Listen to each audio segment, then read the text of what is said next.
नमस्कार दोस्तों, जय श्री श्याम। कैसे हैं सब। और आज का प्रश्न ये है, बहुत लोगों के मन में आता है कि आजकल स्त्री पुरुष को समान अधिकार देने की बात कही जाती है समाज में कि स्त्री और पुरुष समान है। क्या यह बात ठीक कही जाती है? और स्त्रियों के मन में भी ज़्यादातर यही आता है कि हमें समाज में कम अधिकार दिया गया है, लेकिन यह ठीक नहीं है। और ये बात भी ठीक नहीं है कि समान अधिकार है या फिर नहीं, तो ये बात ठीक नहीं है। वास्तव में स्त्री का समान अधिकार नहीं है, क्योंकि उसका विशेष अधिकार है।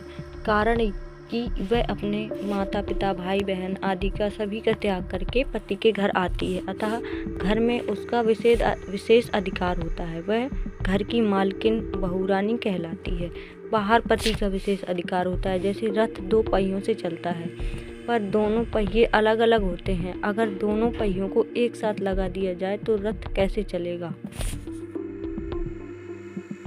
तो जैसे दोनों पहिए अलग अलग होने से ही रथ चलता है, ऐसे ही पति और पत्नी का अपना अलग अलग अधिकार होता है, होने से ही गृहस्थ चलता है। अगर समान अधिकार दिया जाए तो स्त्री की तरह पुरुष गर्भ धारण कैसे करेगा? अतः अपना अपना अधिकार ही समान अधिकार है। इसमें दोनों की ही स्वतंत्रता होती है। घर की स्वतंत्रता होती है स्त्री की, और बाहर की होती है पुरुष की।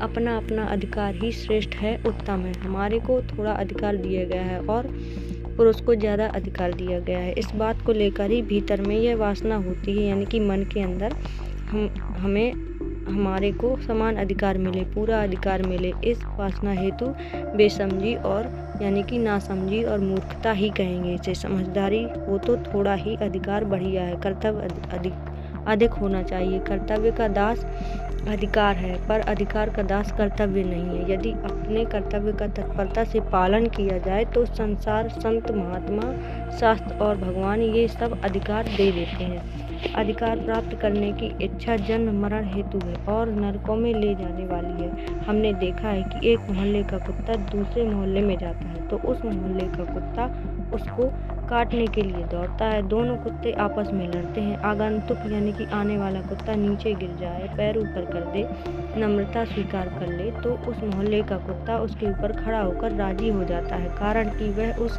मोहल्ले पर अपना अधिकार मानता है। पर आगंतुक कुत्ता उस मोहल्ले पर अपना अधिकार नहीं मानता, उसके सामने नम्रता स्वीकार कर लेता है, तो लड़ाई मिट जाती है।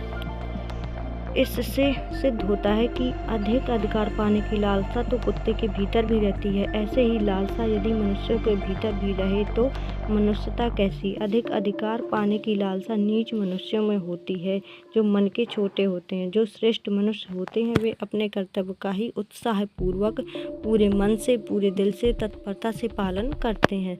कर्तव्य का पालन करने से उनका अधिकार स्वतः यानी कि ऊंचा अपने आप ही हो जाता है। वास्तव में देखा जाए तो स्त्रियों का अधिकार कम नहीं है। वे घर की मालकिन, गृहलक्ष्मी कहलाती हैं। घर के जितने भी लोग बाहर काम धंधा करते हैं वे आकर स्त्रियों का ही आश्रय लेते हैं। स्त्रियां ही घर भर के प्राणियों को आश्रय देने वाली हैं। वे सबकी सेवा करती हैं, सबका पालन करती हैं, अतः उनका अधिकार ज़्यादा है। परंतु जब वे अपने कर्तव्य से विरचित हो जाती हैं, विमुख हो जाती हैं, तभी उनके मन में अधिक अधिकार पाने की लालसा होती है कि हमें अधिक अधिकार चाहिए और कर्तव्य करना नहीं चाहती हैं। तो ये बहुत ज़्यादा गलत है। स्त्रियों को खुद ही अपने अगर कर्तव्य का पालन करती रहेंगी और करती जाएंगी, आगे बढ़ती जाएंगी, तो उन्हें स्वतः ही अपने आप अधिकार मिल जाता है और उनका अधिकार अपने आप ही ऊंचा हो जाता है, क्योंकि कर्म से ही अधिकार पाया जा सकता है और मांगने से अधिकार